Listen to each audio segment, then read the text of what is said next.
মানুষের একটি সমস্যা আছে যে মানুষ সাফল্যকে মাপতে থাকেন, লক্ষ্যপ্রাপ্তিকে মাপতে থাকেন এবং তার তুলনা করতে থাকেন যে ও এত কিছু পেল আর আমি পেলাম না, ওর কাছে এত কিছু আছে কিন্তু আমার কাছে নেই। এই তুলনা করার জন্য ওনারা দুঃখী হয়ে পড়েন, নিরাশ হয়ে পড়েন। তাই আমি একটা প্রশ্ন করছি যে এটা কি উচিত? এই সংসারে আপনি কি নিয়ে তুলনা করবেন, যেখানে সূর্যদেব চন্দ্রমা দুজনেই আছেন, দুজনেই হলেন বিশেষ, দুজনেই নিজ নিজ সময়ে উদিত হন। এদের মধ্যে একজন না থাকলে তাহলে আমাদের জীবন কঠিন হয়ে পড়বে। ঠিক সেইভাবেই আপনি যদি একটা বড় রেখা অঙ্কন করেন তাহলে অন্য রেখাটি ছোট হয়ে পড়ে না, সে তেমনই থাকে যেমনটা সে ছিল। আপনার অস্তিত্ব কখনো ছোট বা বড় হতে পারে না। শুধু তুলনা করার জন্য আপনার এটা মনে হতে পারে। যদি আপনি যুদ্ধ করতে চান আপনার তলোয়ারের প্রয়োজন পড়বে। যদি বস্ত্র তৈরি করতে চান এত বড় তলোয়ার দিয়ে কিছুই হবে না, তখন প্রয়োজন পড়বে একটা ছোট্ট সূচের। তাই তুলনা করবেন না, না নিজেকে ছোট মনে করবেন না অন্য কাউকে। সবার সাথে সহযোগিতা করুন, আর যদি তুলনা করতেই হয় নিজের সাথে করুন যে কাল আমি কেমন ব্যক্তি ছিলাম, আজ কি তার থেকে শ্রেষ্ঠ হয়ে উঠতে পেরেছি। ভেবে দেখুন ভবিষ্যতে গিয়ে আপনি কতটা শ্রেষ্ঠ ব্যক্তি হতে পারেন। আসুন আমার সাথে ভালোবেসে বলুন রাধা রাধা।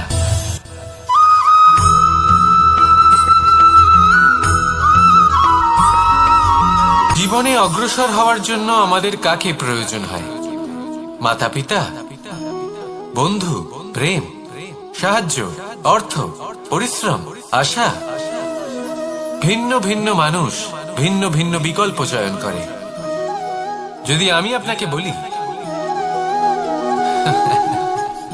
তাহলে জয় আর পরাজয়ের মন্ত্র দুটো শব্দের উপর নির্ভর করে, মেনে নেওয়া আর দৃঢ় হওয়া। যদি মেনে নেন তাহলে হেরে যাবেন, যদি দৃঢ় হন তাহলে নিশ্চিত রূপে জয়ী হবেন। যদি কখনো আপনি ক্লান্ত হয়ে ওঠেন, আপনি দুঃখী হন, পুরোপুরি ভেঙে পড়েছেন, তখন মেনে নেবেন না যে আপনি ভেঙে পড়েছেন, নয়তো হেরে যাবেন। তখন উল্টে স্থির করবেন যে যাই হয়ে যাক না কেন আমি জয়ী হবই। আর আপনি দেখবেন যে জয় নিশ্চিত রূপে আপনার কাছেই আসবে। তাহলে এই কথা মনে রাখবেন আর আমার সাথে ভালোবেসে বলবেন রাধা রাধা।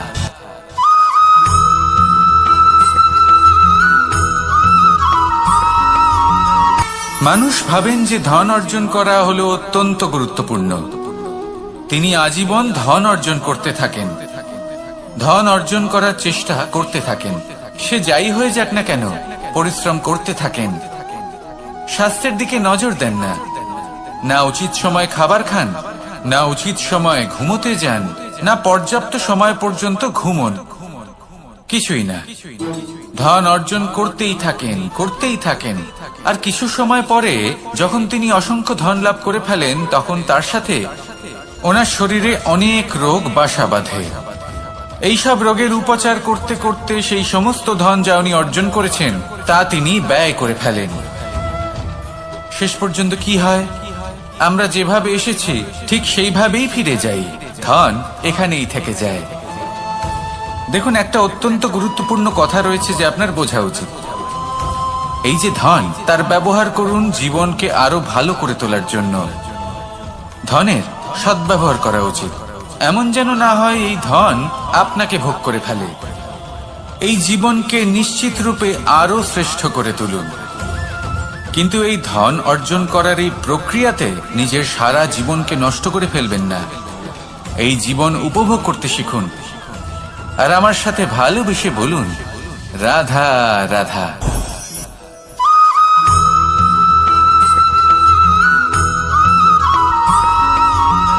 এই সংসারে যতই আঘাত প্রদান করুক না কেন প্রেম পূর্বক সহ্য করে আর তার বদলে অমূল্য রত্ন প্রদান করে।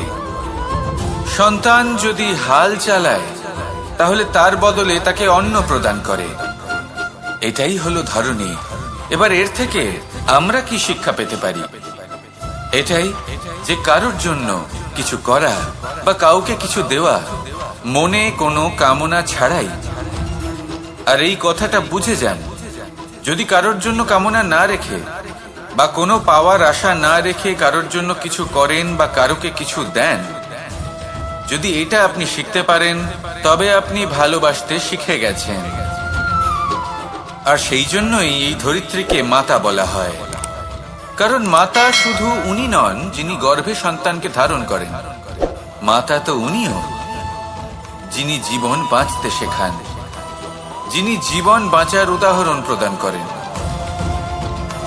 তাহলে ধরনীর থেকে এই নিঃস্বার্থ ভাব শিখুন, নিঃস্বার্থ ভালোবাসা শিখুন, আর এই ভালোবাসার সাথেই বলুন রাধা রাধা।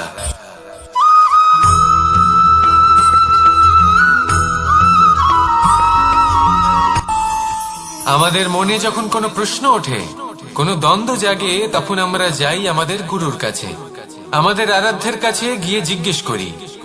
এইভাবেই একদিন আমি পৌঁছলাম আমার আরাধ্যের কাছে, আমার মহাদেবের কাছে, আর ওনাকে প্রশ্ন করলাম যে মহাদেব, জীবনে আনন্দ পাওয়ার, উৎসব পালনের, প্রেম ভাগ করে নেবার, জীবনকে উপভোগ করে নেওয়ার সর্বশ্রেষ্ঠ সময় কোনটা?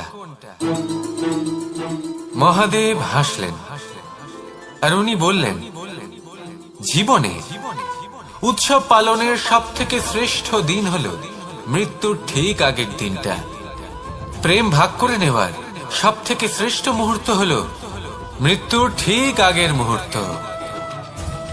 জীবনকে উপভোগ করে নেওয়ার সর্বশ্রেষ্ঠ প্রহর হল মৃত্যুর এক প্রহর পূর্বে। তখন আমি চমকে গেলাম। আমি বললাম, কিন্তু মহাদেব, মৃত্যু তো অনিশ্চিত, আমরা জানিও না কবে আমাদের মৃত্যু হবে। মহাদেব আবার হাসলেন। উনি বললেন যে যদি আমরা এভাবে জীবন কাটাই যে আমরা জীবনের প্রত্যেক দিন, প্রত্যেক মুহূর্ত, প্রত্যেক প্রহর শেষ বলে মনে করি, তাহলে আমাদের সমস্ত জীবন আনন্দের সাথেই অতিবাহিত হবে। কি বলেন?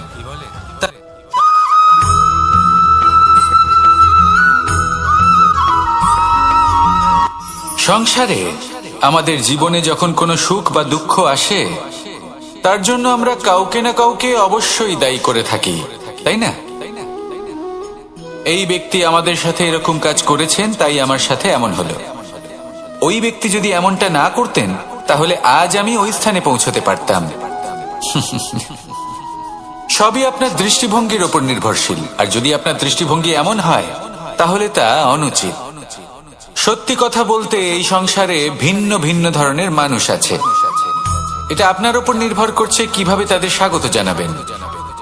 একবার ভাবুন, আমি আমার দুটো হাত সামনে নিয়ে এলাম, দুটো মুঠো খুলে দিলাম। দুই প্রকারের মানুষ আসবেন, কিছু না কিছু দিয়ে যাবেন। এই মুঠো যদি আমি বন্ধ করে দিই, তাহলে না কেউ আমাকে কিছু দিতে পারবে, না আমার কিছু যাবে আসবে। নিশ্চয়ই বুঝতে পারছেন এই দুই ধরনের ব্যক্তি কারা এবং তারা কি দিয়ে যান। আমি যদি নিজের মুঠো খুলে দিই, তাহলে কিছু ভালো মানুষ আসবেন, আমাকে আনন্দ, সন্তুষ্টি, জ্ঞান প্রদান করে যাবেন, ভালো অভিজ্ঞতা দিয়ে যাবেন। কোনো খারাপ ব্যক্তি যদি আসেন, তাহলে তিনিও খারাপ অভিজ্ঞতা দেবেন, যার থেকে আমি শিক্ষা লাভ করব। এই সব কিছু আমি লাভ করতে পারি।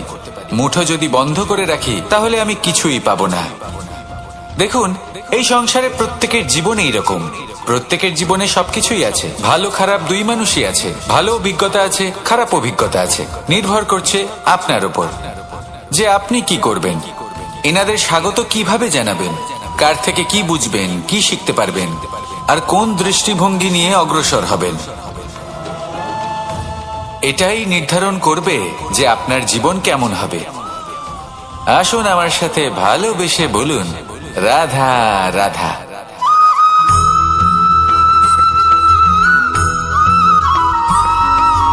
জীবনে অগ্রসর হওয়ার জন্য আমাদের কাকে প্রয়োজন? পরাজয়ের মন্ত্র দুটো শব্দের উপর নির্ভর করে, মেনে নেওয়া আর দৃঢ় হওয়া। যদি মেনে নেন, তাহলে হেরে যাবেন। যদি দৃঢ় হন, তাহলে নিশ্চিত রূপে জয়ী হবেন।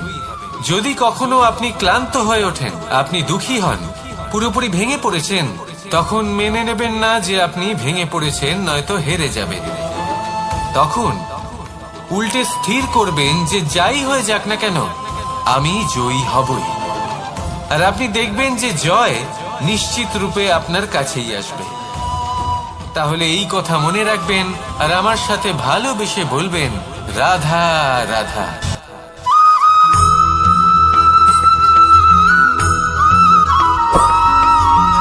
ভালো, শুধু ওনাদের কঠোর ব্যবহার দেখলে আমরা একটু ভয় পেয়ে যাই।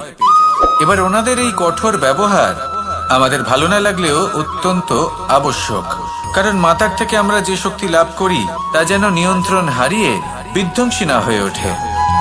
আমরা যেন কোনো কুপথে না চলে যাই, আমরা কখনো যেন দোষ না করে ফেলি। শুধু সেই জন্য পিতা এবং গুরু একটু কঠোর হয়ে ওঠেন, এবং ওনাদের এই কঠোর আচরণ ভবিষ্যতে গিয়ে আমরা অবশ্যই বুঝতে পারি।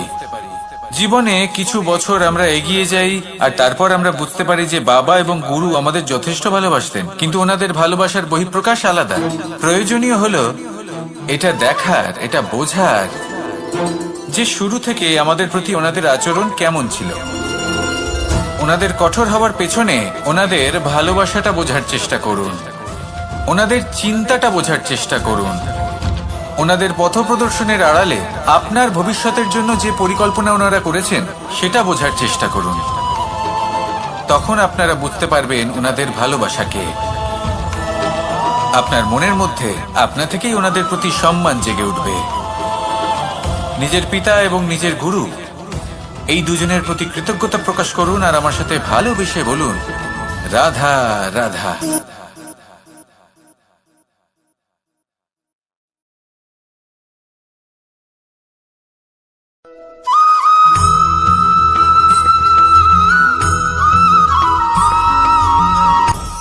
আপনি কখনো পর্বতের শিখরে উঠেছেন? আপনি দেখতে পাবেন পর্বতের পদতলে প্রচুর সুন্দর ফুল রয়েছে, সবুজ বনানী রয়েছে। যত আপনি ওপরে উঠতে থাকবেন তত ফুল কমতে থাকবে, সবুজ বনানী কমতে থাকবে। আরো কিছুটা ওপরে উঠলে কাঁটা জাতীয় গাছ দেখতে পাবেন, শুকনো গাছ দেখতে পাবেন। আরো যদি ওপরে ওঠেন তাহলে পাষাণ দেখতে পাবেন। আরো ওপরে উঠলে হিমখণ্ড দেখতে পাবেন। এই যে পর্বত, তা মনুষ্য জীবনের সব থেকে উত্তম উদাহরণ। মানুষ যখন সাফল্যের শিখরে পৌঁছতে চান, মহানুভবতার শিখরে পৌঁছতে চান, পথে যত আস্তে আস্তে উপরে উঠতে থাকেন ততই ভৌতিক বস্তু তার থেকে বিচ্ছিন্ন হতে থাকে। যদি তিনি সেই ভৌতিক বস্তুগুলি ত্যাগ না করতে পারেন তাহলে কখনোই সেই স্থানে পৌঁছতে পারবেন না। আর মানুষ যদি উচিত ত্যাগ করতে পারেন, পথে অগ্রসর হতে থাকেন, এগোতে থাকেন, তাহলে একদিন না একদিন তিনি মহানুভবতার, জ্ঞানের, সাফল্যের হিমের স্বাদ অবশ্যই লাভ করবেন। মনে রাখবেন, মানব জীবনে ত্যাগ হলো অত্যন্ত গুরুত্বপূর্ণ অংশ। আসুন আমার সাথে ভালোবেসে বলুন, রাধা রাধা।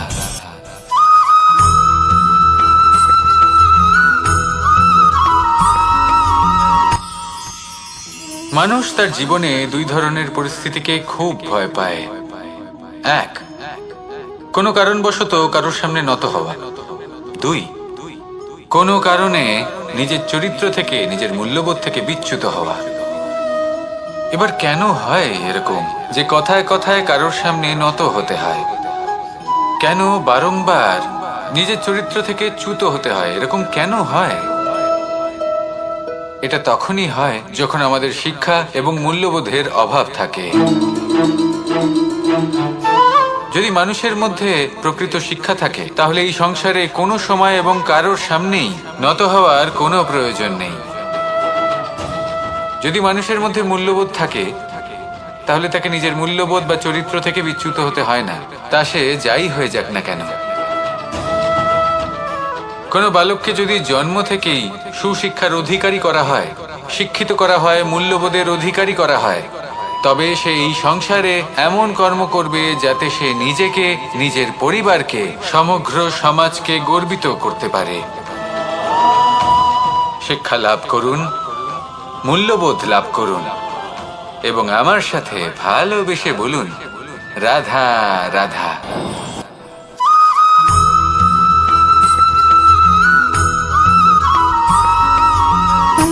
সুখ, দুঃখ এবং শক্তি, এই তিন হলো এই সংসারের ত্রিদেবের মতো। আমাদের জীবনে যা কিছু ঘটছে এই তিনটির ভিত্তির উপরেই হচ্ছে। আসলে এই সংসারের একটা নিয়ম আছে, যখনই আপনি কিছু লাভ করেন এই সংসার আপনার পরীক্ষা নেয়। এটা জানার জন্য আপনার পরীক্ষা নেয় যে আপনি যা কিছুই লাভ করেছেন আপনি কি আদৌ সেটার যোগ্য কিনা। ঠিক সেইভাবেই এই সুখ, দুঃখ এবং শক্তি আপনার পরীক্ষা নিয়ে থাকে। যখন সুখ আসে তখন সে আপনার পরীক্ষা নেয় যে আপনার মধ্যে অহংবোধ জাগ্রত হয়নি তো। যদি অহংবোধ চলে আসে তাহলে সুখ সেখানেই সঙ্গ ত্যাগ করে। দুঃখ আপনার ধৈর্যের পরীক্ষা নিতে থাকে, আর যদি আপনার মধ্যে ধৈর্য না থাকে তাহলে এটা আপনাকে আরো বেশি দুঃখের গভীর অন্ধকারে ঠেলে দেবে। সেখানে শক্তি পরীক্ষা নেয় আপনার বিনম্রতার। যদি আপনি বিনম্র না হন তাহলে হয় এই শক্তি আপনার সঙ্গ ত্যাগ করবে, নয় এই শক্তি বিনম্রতার অভাবে আপনার পতনের কারণ হতে পারে। এই সংসারে যে কোনো ব্যক্তি যিনি এই পরীক্ষায় উত্তীর্ণ হয়ে থাকেন এই জীবনে তিনি সাফল্য লাভ করেন। আসুন আমার সাথে ভালোবেসে বলুন, রাধা রাধা।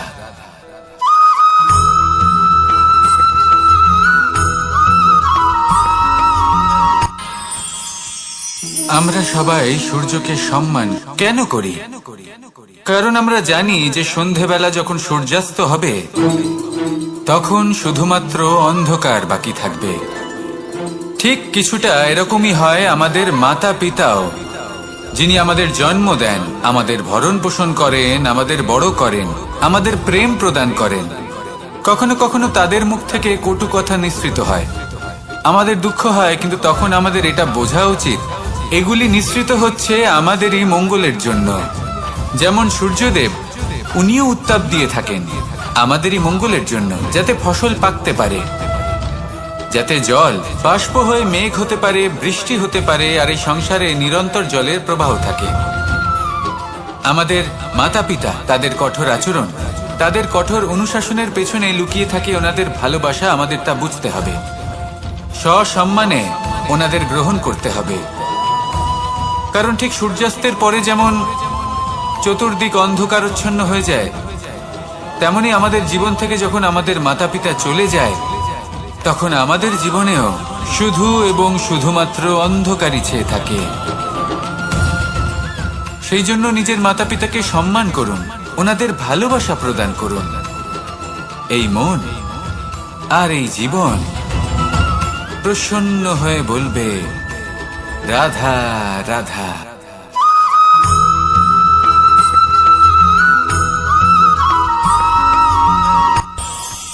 এই সংসারে আমরা প্রকাশ কোথা থেকে পাই? এর উত্তর বড়ই সরল। ভোরে যখন সূর্যোদয় হয় তখন প্রকাশের কিরণ আমাদের ঘরে এসে পৌঁছয়। এইভাবেই আমরা প্রকাশ লাভ করি। এবার এই প্রকাশের আলোতেই আমরা সারাদিনের কাজ সম্পন্ন করি। সন্ধে হয়ে যায়, সূর্যাস্ত হয়ে যায়, আর আমাদের ঘর যাতে অন্ধকার না হয় তার জন্য আমরা একটা প্রদীপ প্রজ্বলিত করি। এটাই ঘটে আমাদের জীবনেও। এবার প্রবাহমান আয়ুর সাথে আমরা আমাদের অন্তরে যদি একটা প্রদীপ প্রজ্বলিত করে নিই তাহলে বিষয়টাই অন্যরকম হবে। এবার আপনি বলবেন, কোন প্রকাশের কথা বলছি যে আমাদের অন্তরে জাগ্রত করা সম্ভব? আমাদের আত্মার মাঝে প্রেমের প্রকাশ জাগ্রত করার কথা বলছি। কারণ আমাদের এই জীবন এও হলো দিনের আলোর মতো। আজ প্রকাশ আছে, কিন্তু কোনোদিন অবশ্যই অস্ত হবে। কিন্তু অস্ত হবার আগে যদি আমরা আমাদের আত্মার মাঝে প্রেমের এই প্রকাশ উজ্জ্বলিত করে নিই তাহলে আমাদের সন্ধ্যাকালও আমরা আনন্দে এবং প্রেমে যাপন করব। তাহলে আসুন আর আমার সাথে ভালোবেসে বলুন, রাধা রাধা।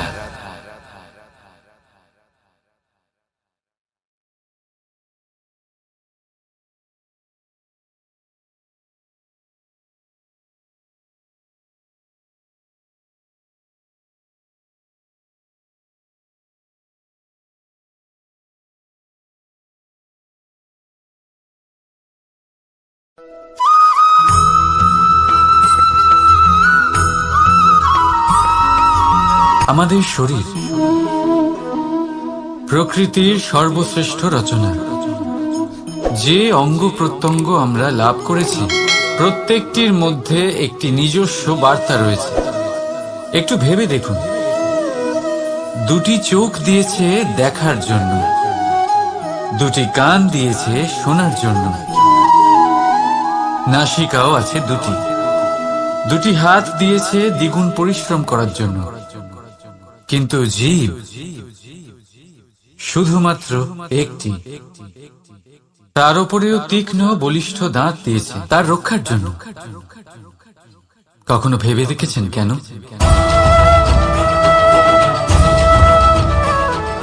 কারণ শব্দ আর শব্দের প্রয়োগ মানুষের সবচেয়ে বড় অস্ত্র, যার প্রয়োগ যত ভেবে চিন্তে করা যায় মানুষ তার জীবনে ততটাই উপরে উঠতে পারে।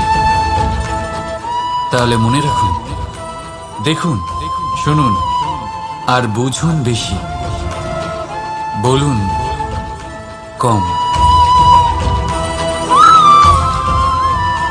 রাধা রাধা।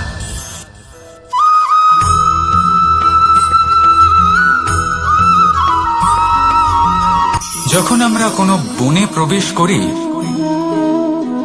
তখন এই সবুজ ঘাস দেখে, এই কোমল ঘাস দেখে আমাদের মন প্রফুল্ল হয়ে ওঠে। ভিন্ন ভিন্ন প্রজাতি। এবার ভেবে দেখুন, যখন এই উপবনের নির্মাণ হয়েছিল সেই সময় যদি এই মাটিকে সঠিকভাবে খনন না করা হতো, যদি তাতে সঠিকভাবে বীজ রোপণ না করা হতো, যদি কোনো সংঘর্ষ না হতো, পরিশ্রম না করা হতো, যদি চলতে চলতে পায়ে কাঁটা না বিঁধে যেত, তাহলে এই সুন্দর বন দেখে আমরা কি এই আনন্দ লাভ করতে পারতাম? কখনোই নয়। ধরুন কোনো নদীর তটে সুন্দর একটি বন আছে, সেই বনের আনন্দ লাভ করতে গেলে আপনাকে সেই নদী পার করতেই হবে। যদি সুখের নদীর কাছে পৌঁছতে চান তাহলে তটে যে কাঁটা রয়েছে সেগুলোর সাথে সংঘর্ষ করতেই হবে। এই সংসারে যদি আপনি সুখ লাভ করতে চান তাহলে সুখ লাভের এই যাত্রা শুরু করতে হবে সংঘর্ষ দ্বারা। তাহলে সংঘর্ষকে স্বাগত জানান, এর পেছনেই সুখ রয়েছে যা আপনার জন্য অপেক্ষা করছে। এবার হাসুন আর আমার সাথে ভালোবেসে বলুন রাধা।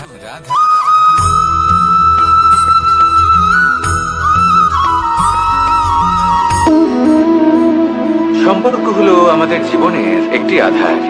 কিছু সম্পর্ক এমন যা আমরা জন্মসূত্রে লাভ করি, যেমন পরিবার, মা, বাবা। কিছু সম্পর্ক আছে যা আমরা জীবনে অর্জন করে থাকি, তা সে প্রেমের হোক, স্নেহের হোক বা বন্ধুত্বের। এই সকল সম্পর্ক লাভ করার বা গড়ে তোলার 5টি ধাপ রয়েছে। প্রথম ধাপ, কোনো ব্যক্তির সাথে আলাপ হওয়া, তার সাথে কথা বলা বা তাকে দেখা। দ্বিতীয় ধাপ, সে ব্যক্তিকে আমাদের ভালো লাগা। তৃতীয় ধাপ, আমাদের এটা চাইতে শুরু করা যে জীবনে এই ব্যক্তি যেন আমাদের বন্ধু হন, আমাদের জীবনে থাকেন, বা আমাদের কাউকে ভালোবেসে ফেলা আর এটা আমাদের ভাবা বা চাওয়া যে সেই ব্যক্তি যেন আজীবন আমার সাথে থাকেন, আমার জীবনে আমার সাথী হয়ে। চতুর্থ ধাপ, লাভ করা। এবার এই ধাপটি অনেক মানুষের পক্ষেই খুবই সরল হয়, বড়ই সরল ভাবে নিজেদের সঙ্গীকে লাভ করে থাকে। কিছু মানুষের জন্য এই ধাপ অত্যন্ত কঠিন হয়ে থাকে। অনেক প্রতিকূল পরিস্থিতির উপর জয়লাভ করে তারা সঙ্গীকে লাভ করেন, কিন্তু লাভ অবশ্যই করেন। এরপরে আসে পঞ্চম, অন্তিম এবং সব থেকে গুরুত্বপূর্ণ ধাপ। সেটা হলো সেই সম্পর্ক পালন করা। এটা হলো এমন এক বিষয় যা প্রত্যেক মানুষের শেখা উচিত। যদি ব্যক্তি নিজের জীবনে সম্পর্ক রক্ষা করতে শিখে যান, তবে প্রত্যেক সম্পর্ক তার জীবনকে স্বর্গ করে তুলবে। আসুন আর আমার সাথে ভালোবেসে বলুন রাধা রাধা।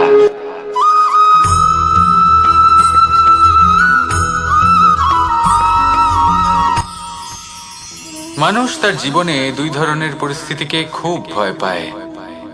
এক, কোনো কারণবশত কারোর সামনে নত হওয়া। দুই, কোনো কারণে নিজের জন্য আপনার পরীক্ষা নেয় যে আপনি যা কিছুই লাভ করেছেন আপনি কি আদৌ সেটার যোগ্য কিনা। ঠিক সেইভাবেই এই সুখ, দুঃখ এবং শক্তি আপনার পরীক্ষা নিয়ে থাকে। যখন সুখ আসে তখন সে আপনার পরীক্ষা নেয় যে আপনার মধ্যে অহংবোধ জাগ্রত হয়নি তো। যদি অহংবোধ চলে আসে তাহলে সুখ সেখানেই সঙ্গ ত্যাগ করে। দুঃখ আপনার ধৈর্যের পরীক্ষা নিতে থাকে, আর যদি আপনার মধ্যে ধৈর্য না থাকে তাহলে এটা আপনাকে আরো বেশি দুঃখের গভীর অন্ধকারে ঠেলে দেবে। সেখানে শক্তি পরীক্ষা নেয় আপনার বিনম্রতার। যদি আপনি বিনম্র না হন তাহলে হয় এই শক্তি আপনার সঙ্গ ত্যাগ করবে, নয় এই শক্তি বিনম্রতার অভাবে আপনার পতনের কারণ হতে পারে। এই সংসারে যে কোনো ব্যক্তি যিনি এই পরীক্ষায় উত্তীর্ণ হয়ে থাকেন, এই জীবনে তিনি সাফল্য লাভ করেন। আসুন আমার সাথে ভালোবেসে বলুন, রাধা রাধা।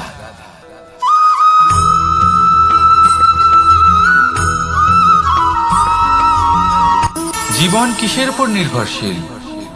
ধনের উপর।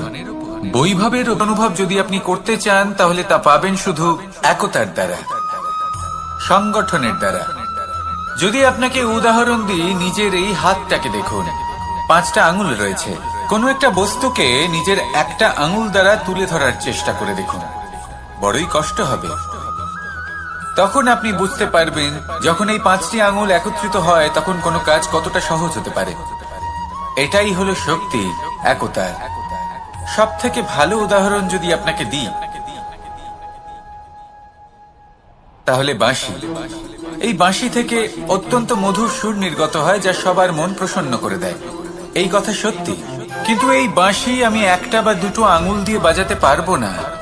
আমাকে প্রত্যেকটা আঙুল ব্যবহার করতেই হবে, তবেই এর থেকে মধুর সুর নির্গত হবে যা সকলকে প্রসন্ন করবে, ঠিক কিনা? ঠিক এইভাবেই যদি আপনি চান যে আপনার জীবনরূপী বাঁশি থেকেও মধুর সুর নির্গত হোক বা সবার মনকে প্রসন্ন করে তুলুক, তাহলে আপনাকেও জীবনে একতা নিয়ে আসতেই হবে।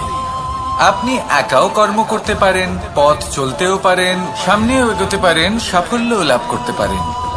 কিন্তু যখন সকলে একসাথে এগোবেন, সেই পথে চলবেন, সেই কর্মই করবেন, তখন লক্ষ্যে অবশ্যই পৌঁছবেন, সাফল্য অবশ্যই লাভ করবেন। কিন্তু সেই সাফল্য এবং তার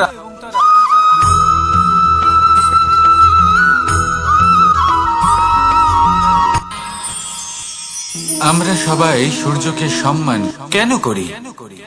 কারণ আমরা জানি যে সন্ধেবেলা যখন সূর্য। আপনি কখনো কোনো সাধারণ পাখি দেখেছেন, যেমন বাবুই? সে কি করে? সে কোনো গাছের ডালে নিজের বাসা বানায়। এবার সেইখানে বাসা বানানো সহজ ব্যাপার, কারণ সামগ্রী আশেপাশেই পাওয়া যায়। কিন্তু সমস্যা হলো আক্রমণ। কোন সাপ বা অন্য কোনো পশু ওর বাসাতে ওর সন্তানদের উপর না আক্রমণ করে বসে, এই ভয়ে তার সব সময় থাকে। আর এটা সব থেকে কঠিন ব্যাপার এদের জন্য, নিজের বাসায় নিজের সন্তানদের সুরক্ষা। আর বাজ পাখি, যদি আমরা বাজের কথা বলি তাহলে তারা কি করে? বাজ পাখি কোনো উঁচু পাহাড়ের শিখরে, কোনো পাথরের খাঁজে নিজের বাসা তৈরি করে। এবার ওখানে বাসা বানানো একেবারেই সহজ ব্যাপার নয়, কারণ সামগ্রী আশেপাশে পাওয়া যায় না, দূর থেকে নিয়ে আসতে হয়। কিন্তু সেইখানে আক্রমণের ভয়ও কখনোই থাকে না। এইভাবে উচিত রূপে ও নিজের বাসা রক্ষা করতে পারে, নিজের সন্তানদের রক্ষা করতে পারে। এর সারমর্ম হলো এটাই, যদি সমস্যা বড় হয় তাহলে সমাধানও উচ্চমানের হওয়া উচিত। একটা বাজ পাখির মতো ভাবা আরম্ভ করে দিন, জীবনে যে কোনো সমস্যা ছোট মনে হবে। রাধা রাধা।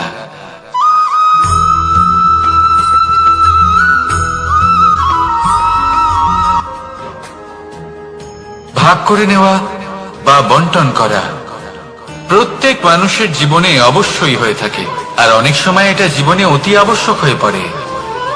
কিন্তু ভাগ করার মনোকামনা তার থেকেও বেশি গুরুত্বপূর্ণ হলো যে কোন ঘটনার আধারে এই বাটোয়ারা হলো।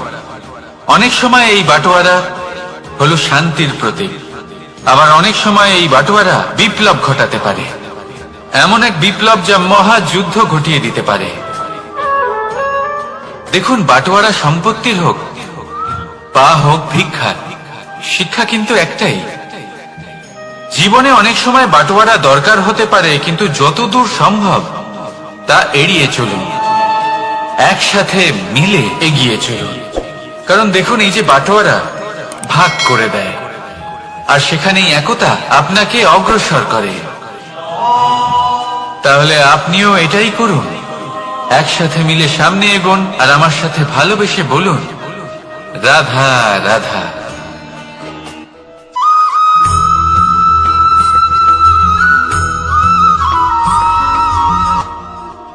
জীবনে এমন কিছু কাজ রয়েছে যা আপনাকে একাই করতে হয়, আর এমন কিছু কাজ রয়েছে যা আপনাকে একসাথে মিলে করতে হয়, একজোট হয়ে, সঙ্গবদ্ধ হয়ে।